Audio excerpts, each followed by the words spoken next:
Do you have an insatiable appetite for something? Then you're voracious. From the Latin vorare, meaning to devour, this word describes an intense hunger. Apply a voracious appetite to learning, self-improvement, or mastering new skills. Devour knowledge, and you'll quickly become an expert in your field, always craving more growth. Something truly wicked, villainous, or evil is nefarious. Its Latin root, nefas, means wrong or unlawful. Recognizing nefarious schemes, whether in business or personal interactions, is a critical life skill. Stay sharp, understand motivations, and you'll avoid traps and protect your interests from those with malicious intent. Hey guys, ever wonder why a sarcastic comment can sting so much? Well, the word sarcasm actually comes from the Greek word sarkasmos, which means to tear flesh. Yeah, seriously. It's derived from sarkazin, meaning to tear flesh. So, when you're dishing out that witty, backhanded remark, you're literally, in a word origin sense, tearing at the recipient. Pretty wild, right? Next time you use sarcasm, remember its bite. Ever found something amazing when you weren't even looking? That's serendipity. It's one of those rare words that we can trace back to a single person. In 1754, the English writer Horace Walpole coined it after reading a Persian fairy tale called The Three Princes of Serendip.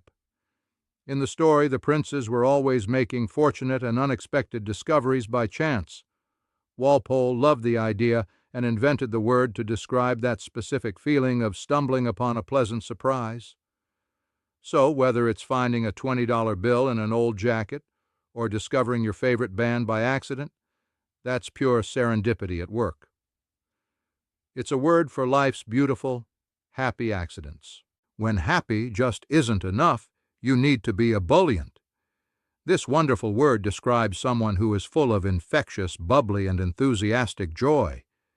Its roots come from the Latin word ebullire, which literally means to boil over. Think of a pot of water boiling furiously. That's the image the word evokes. A personality bubbling over with positive energy.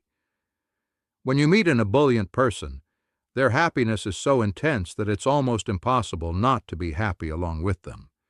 It's the perfect word for describing someone whose cheerful energy just can't be contained. Think of a shooting star streaking across the night sky, a soap bubble floating away, or the delicate petals of a cherry blossom tree. All of these things are ephemeral. The word has a long history, coming from the Greek word ephemeros, which means lasting for only a day. It's a beautiful and poetic way to describe something that exists for a very short time before vanishing forever. This word reminds us to appreciate the fleeting beauty in the world, from a single snowflake to the brief, vibrant colors of a sunset. It captures those moments that are here for a short time and then gone forever. What do smartphones, Wi-Fi, and your favorite brand of coffee all have in common? They are all ubiquitous. This word comes from the Latin word ubique, which means everywhere. It's used to describe something that seems to be so widespread and common that you see it all the time, no matter where you go. A century ago, telephones weren't ubiquitous, but now, a smartphone is rarely more than a few feet away from most people. So, the next time you notice something that seems to be everywhere, you know exactly what to call it.